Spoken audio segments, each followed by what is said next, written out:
Bullet সাহেব সহ যারা বাণিজ্য করছে কিছু করছে এটা আমাদের কানে এসেছে এবং আমি চাই এই জিনিসগুলো আপনাদের সাংবাদিকদের মাধ্যমে প্রচার করে আরো প্রচারণা করে সক্রিয় করেন আমাদেরকে সকল কেউ যেন এই কোনো বাদী হয়ে যেন কেউ টেনে নিয়ে এসে কেউ যেন আমরা মিথ্যা মামলা না করি এবং কেউ যেন এই সুযোগ না নেয় এবং কেউ যেন দালালি না করে এবং বাণিজ্য তো পরের কথা নিজেরা অরিজিনাল বাণিজ্য এখানে থাকবে না যে এখানে জেনারেল মেম্বার নয় অ্যাসোসিয়েট এইরকম হয়ে যদি এই সুযোগ সুবিধা নয় যুগে যুগে তার এইরকম ইতিহাস অনেক আছে আমরাও জানি।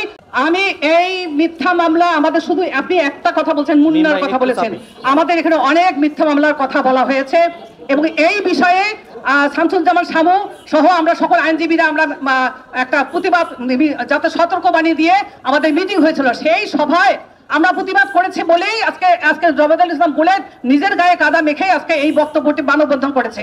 সেই জন্য আমরা সকলে সতর্ক আছি যদি কোথাও মিথ্যা ভুল হয়ে থাকে সেগুলো আমাদের তদন্ত চলছে বা পর্যবেক্ষণ চলছে জেলা পর্যায়ে মহানগর পর্যায়ে।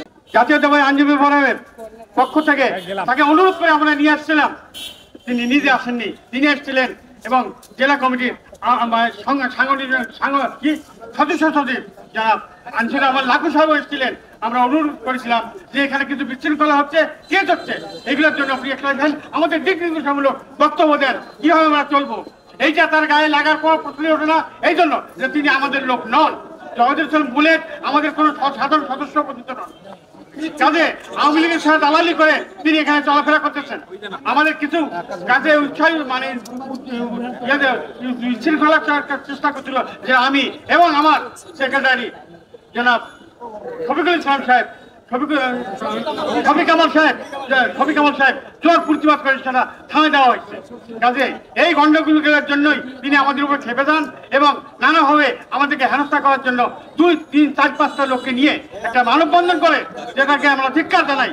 সেই সঙ্গে সঙ্গে আমরা আমার সাংবাদিক মানিল ভাই যে কথাটা বললেন যে এই কি মিথ্যা কেসের জন্য আমি শফি কামাল এবং রেজেকা সুলতান ফেন্সি দারুণভাবে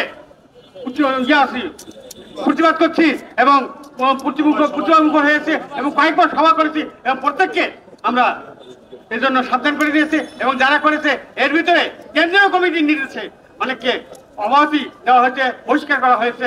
কাজে আপনারা আমাদের সঙ্গে থাকবেন, আমরা আপনাদের সঙ্গে আছি আমাদের এই মিটিংকে সাকসেসফুল করার জন্য এবং পরবর্তীতে যাতে এরকম মানে দালালি করে এবং অন্যায় মামলা করে কারো ক্ষতিগ্রস্ত করতে না পারে, কারো হয়রান করতে না পারে। এজন্য আমাদের কেন্দ্রের নির্দেশনা যে আমাদের ভারপ্রাপ্ত চেয়ারম্যান তারেক রহমানের নির্দেশনা যে জনগণকে শান্তি দেন, আমরা এই নির্বাচন করবো, নির্বাচনের পরিবেশ গড়ে তুলুন। যে তত্ত্বাবধায়ক সরকার, অন্তর্বর্তীকালীন সরকার, তত্ত্বাবধায়ক সরকার যেটাই হোক তারা নির্বাচনের পরিবেশ গঠন করার জন্য তৈরি করার জন্য তাদেরকে সহযোগিতা করেন। হ্যাঁ, যার জন্য আমরা প্রস্তুত আছি, আপনারা আমাদের সহযোগিতা করবেন।